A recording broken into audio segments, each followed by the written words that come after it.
You mother sucked cocks in hell.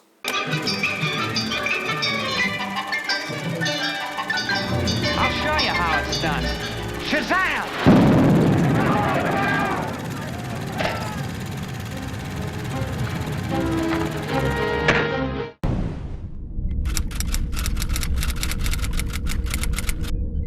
Welcome back, Underdeveloped family, and in continuation of the horror season, we have a new review for you. Ooh. Something that's actually somewhat good. Not Hubie Halloween. Much better. We have much more nefarious. We have one of the first original scary films. Well, there's been plenty scary before that, but this is a big cultural milestone. Yes, correct. Cultural milestone. Yes. Cultural milestone. Today we have a review of The Exorcist, which was known as basically, I guess, a cultural phenomenon, and it started a lot. Mm-hmm. Like, it is one of the most referenced horror films I could think of. Yeah, and at that time it was one of the highest grossing horror films. Yeah, it was. For a long time. It was for a very long time. Until, like, this generation, pretty much, right? With, like, films like... Something like that. Like, it is currently the highest one. Yeah, it has, like, 700 million or whatever. Yeah.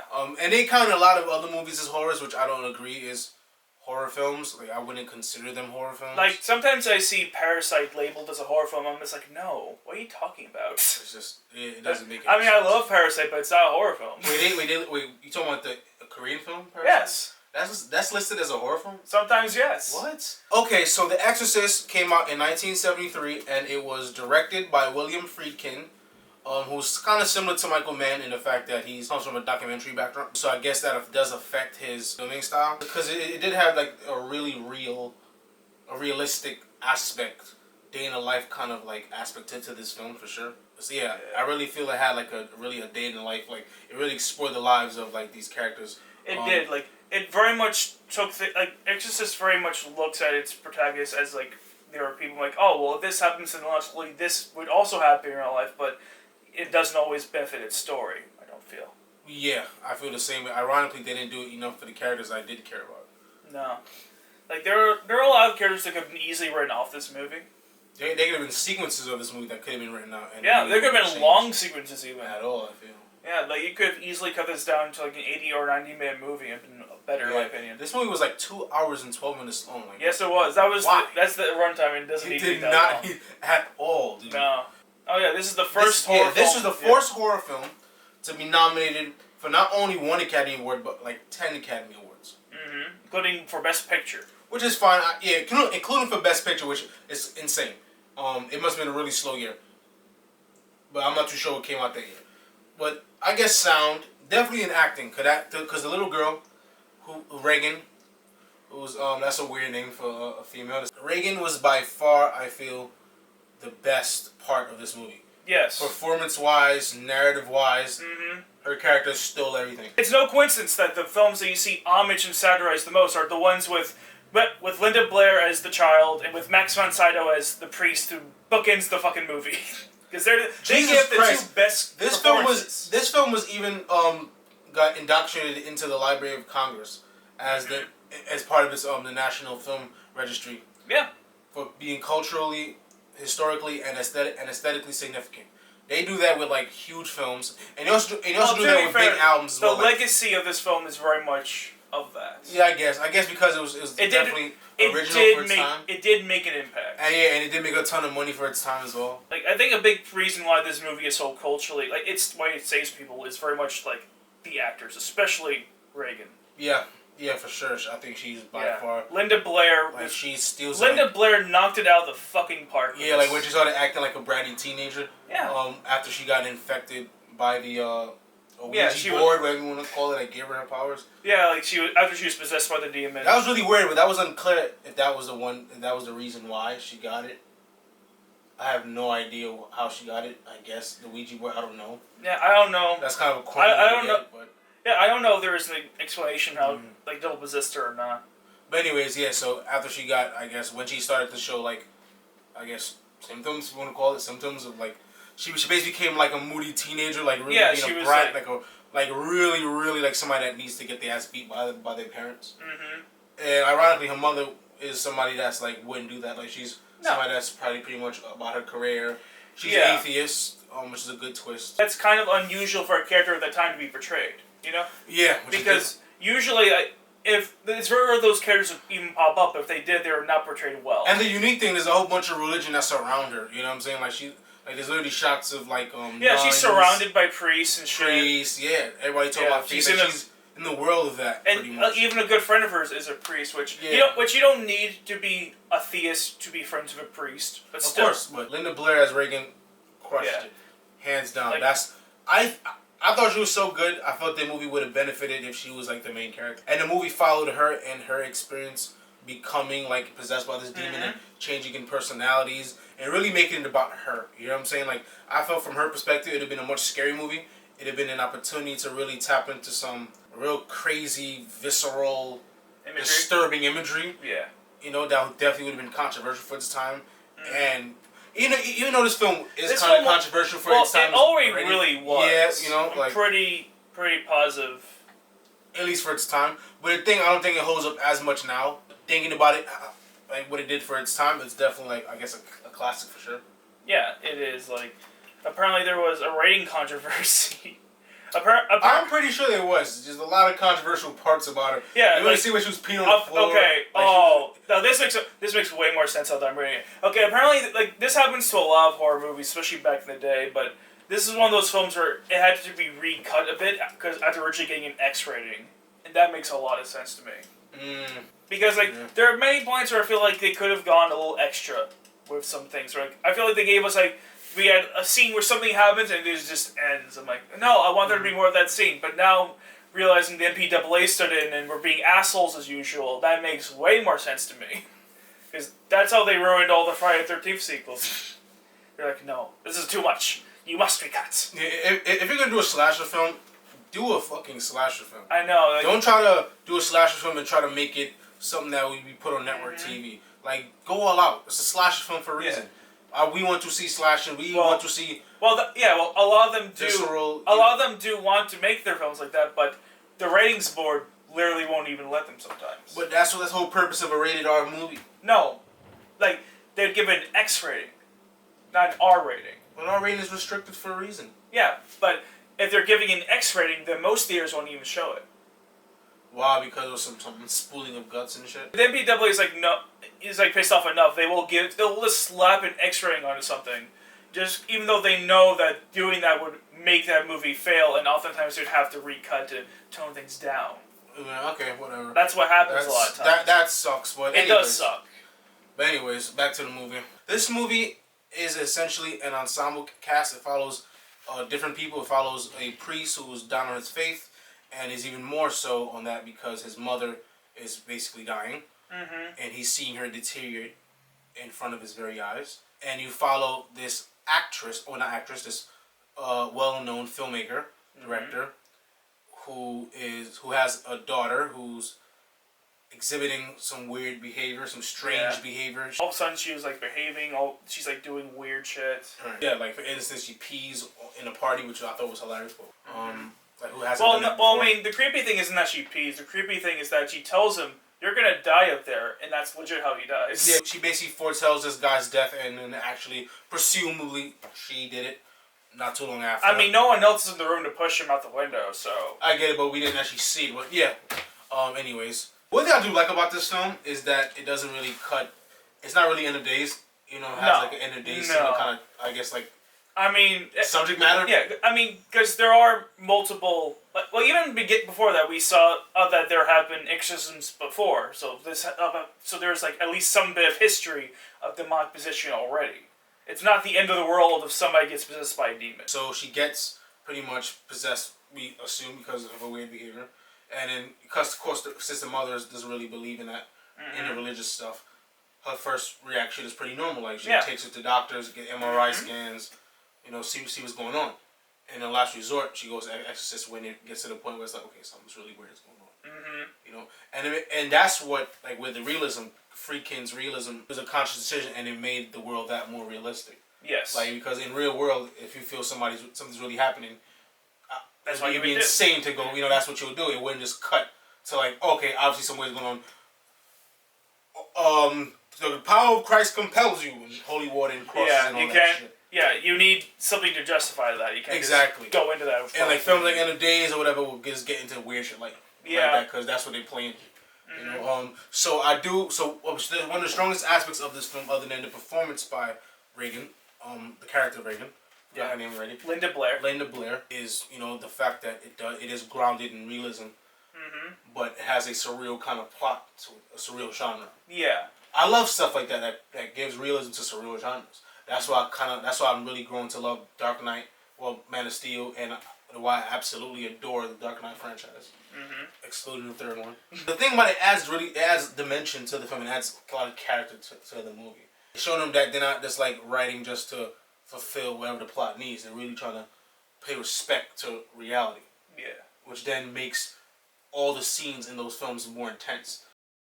For instance, like this scene where I think it was a conversation between him and the priest that they bring in, from the beginning, and you're just jolted by this conversation and nothing really happening yet, but you know something's about to happen. Yeah. You know? So it grounds you in anticipation and suspense with these scenes that shouldn't even really be doing that, but it's doing it anyways. Like, don't you feel like this movie kind of had that effect on you? I feel like it could have, but so you felt it missed. Yeah, I feel like there's a lot of scenes that don't really build up to what's going to happen later. A lot of scenes that really could have just been cuts. Like, don't get me wrong, I enjoy myself a good, like, really atmospheric movie, but it felt like we had so much stuff that really just did not belong. If I'm being honest, I agree with you. Like, the biggest flaw, I didn't even get into real flaws yet, but the biggest flaw of this movie is the whole first act. That first act could have been lobbed the fuck off. Yeah.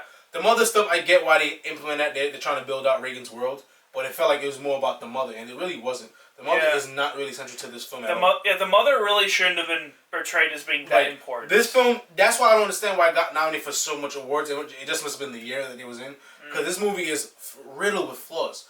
It's, you know what I mean? It's narratively. I think narrative structure is super flawed. I think a big part of why this movie is so well regarded is because, like, all the best shit movie happens at the very end, and it leaves audiences on the high point. Like, you're riding off the high of that really solid, like, last couple scenes. Yeah, it was, one thing is, the last act was pretty fucking, but this really was the last act for me. The last act was really fucking intense. The last act was, like, and really dark. Was the best part. But ironically, it didn't really have that much of a dark ending. Yeah, kind of. Not really. She kind of hugs the priest and she runs off. No, but, like, one of the main characters had to kill himself. That's pretty dark. Well, that's not the ending. Well, I mean like the absolute ending, not the climax. Well, apparently that was added in the director's cut. Much later on. But yeah, but I did say it had a dark third act. You know what I mean? Yeah. The act really went dark and it was really abrupt. Like it's not. It was honestly kind of anticlimactic. It's like they built it up so much just for him to jump out the window and just roll down and is dead just like that. You know what? It reminds me of? It reminds me of Seven. Kind of anticlimactic. Like he just shoots the guy. He sees the head. We don't see the head, but he sees the head. And he kind of loses it, and he just caps the guy, and that's it. You know what I mean? Like, I didn't really feel like that was that anticlimactic, because we saw him, like, and it was a pretty fucking nasty bump he took. No, it is, but, like, the reason I say it, because just the way it looked to me when I was watching it, it happened so abruptly. The abruptness of it was really made it anticlimactic. Like, we didn't really relish in that moment. We kind of it happened fast. You know what I mean? He for some reason, first of all, I don't understand a demon just like, because he says yes, the demon just appears, just, what I mean, like, just takes over his body, like, all that just for him to say, just take me, and that's what the demon does. Well, and then, it makes no sense, so because the guy killed himself, the demon doesn't live, like, demons are spirits, can you just travel from one human to another one, you know what I mean, like, that didn't make any sense to me, but... I didn't think that was a blunder at all, just because, like, first of all, a main character killing themselves on camera is unheard of for a movie of this time. Yeah, I think that's really skewed my view of this movie. Like, just I didn't really see this when I was really coming of age in terms of movies. I was really getting to know film and the films I'm liking, finding my niche. That was really superhero films like Spider-Man 2 and 40-Year-Old Virgin and other films. That really shaped my view of cinema. So since I already have my view of what cinema is, watching this, especially nowadays where like this movie's really been ripped off, it had a similar effect like when I watched Back to the Future. Like, it didn't really have the same effect because I've seen so much other shows and movies that pretty much took from that same plot, or that plot thread or whatever, that plot line, that it kind of skewed my view of that movie because I'm like, I've seen this already. Even though this is where it originates from. So I guess those feelings are transferring to the Exorcist. I think that's why it doesn't feel.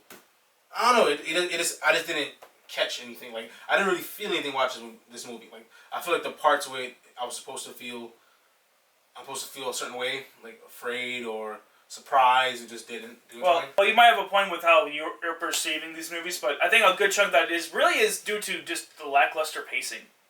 Yeah. Oh, we didn't get into that. Well, what's the point of that whole sequence of showing us him in Iraq? If they did, then they just showed us the scene of him actually like doing the exorcism. Yeah, that makes a lot more sense. Because that justifies him coming back later for performing. Is that even in the same time he actually did the exorcism, or that's just because he pretty much looked the same age? So, yeah. So it's like yeah, it was supposed to be 12. It was supposed to be like I think it was like 12 years ago or something like that. That made no sense. That whole thing really. Yeah, it really like fucked. The whole like 10, 15 minutes in the beginning showing Iraq. And open shot. Yeah. I like the opening music, but with the titles, it did have like a really eerie kind of vibe to it. Oh yeah, like that really had me like, okay, something's gonna happen. To be honest, I think the soundtrack in general was pretty good. Yeah, the soundtrack was dope, especially in the beginning. We see the titles, but then we see like this. I guess the block where they're gonna be on, and this random family. I'm like, who cares? Like it doesn't really. Matter. It was like this little. It's a waste of visuals. It was such a tiny little thing too. It's like you could have blinked and missed it. It seemed like this director was really like needling. Like he's really like somebody that's really particular and wants to put in things that only works for him and only things that he would. Which I get to. Like he's an auteur to a fault. Like he just putting in any. Like he just really putting things that only he would know, or things that just making him instead of really focusing on what you're trying to tell. And I'm like, he's getting too busy caught up in the world and what he's building. That you're forgetting like what is this movie about? Let's get to the point. Let's get to it. Let's put in things that really matters. Yeah. You know, you have valuable screen time here. You don't want to put your audiences to sleep, because that was me. Asleep. No, he legit was. He fell asleep. I am a horror guy, and I'm really not that impressed by The Exorcist. And it's supposed to be like the classic horror film. Like fuck that. Yeah, like it's considered one of the greats, one of the classics. One of the greatest overrated films of all time, guys. Like. I like a lot of classic horror, but this isn't doing it for me. This movie spends a lot of time just taking too long to get to the point anyway. Yeah, exactly. I have films that do that because I already have like a short attention span. So if you make a film that's just like, if I don't get it like within the first 5-10 minutes, like if I'm not feeling the characters, if I'm not getting like the progression of the story, I'm gonna be bored and it's gonna fuck up my whole I feel like experience watching it. I feel like if you're going to go for a movie of a pace like this, with a very slow paced movie, I feel like especially when you have a first act where that really deviates from the plot, that doesn't do all that much. I feel like there's only two ways to make that work. Either be like 2001: Space Odyssey and have something symbolic happening, or maybe be like The Lighthouse, where you build the atmosphere before you actually get into plot stuff. Yeah, they did a really good job of really. It was like one small little island, you know what I mean? But they really brought a lot of character to that island. It did. You know what I'm saying? There's so much. This is just the little things. Like they were the sounds. You know what I mean? Like the sound effects. It was a very ambience. It's a very immersive movie. The music. It just really these two characters. And there's a lot of visual storytelling. You know what I'm saying? Okay, so that is pretty much our review of The Exorcist. So Nick, on the GPA scale, how would you equate this? What grade would you give this? What grade point average? A grade point average. I give this movie an overachieving student out of 10. It thinks it's doing good now because it got some early success, but in time, people are going to look back and be like, hey, you could have really been much better. And right now, it's just in a rough patch it's left, because even it knows it could have done much better, but it let all that get to its head. I give this film the little engine who could out of 10. Well, out of 100, but yeah, because that's what GPA out of 100. No, isn't GPA out of 4? Grade point average is like... No, grade point average is out of... No, having a 4.0 average, grade point 89, average. 90%. Alright, that's a GPA, right? 4.0. Yeah. Alright, so... Alright, we'll do that instead. Yeah, so I'll give this film a 2.8. It's like, it's almost there. It almost could get in a realm of good. Of like, somewhat good. But it needs to really get its shit together before it could even be called a good movie. So stay tuned, y'all. We have more horror films coming your way. Oh yeah. Very soon. All sorts of horrors coming this way. All sorts of horrors. So just stay tuned for that. And as usual, if you somehow you're finding this channel, you're finding these videos and you're watching it, thank you for supporting. Yeah, thanks for watching. Give us a like, a comment, bad comment, good comment, whatever. We don't care. I probably will come for your ass if you try to volley, but. But like I said in the hotel room, a ghost wouldn't have to follow the rules of a game. How did you realize I was lying? Ah, well, that part was quite simple. You see, I'm not an idiot. Yeah, that'd do it.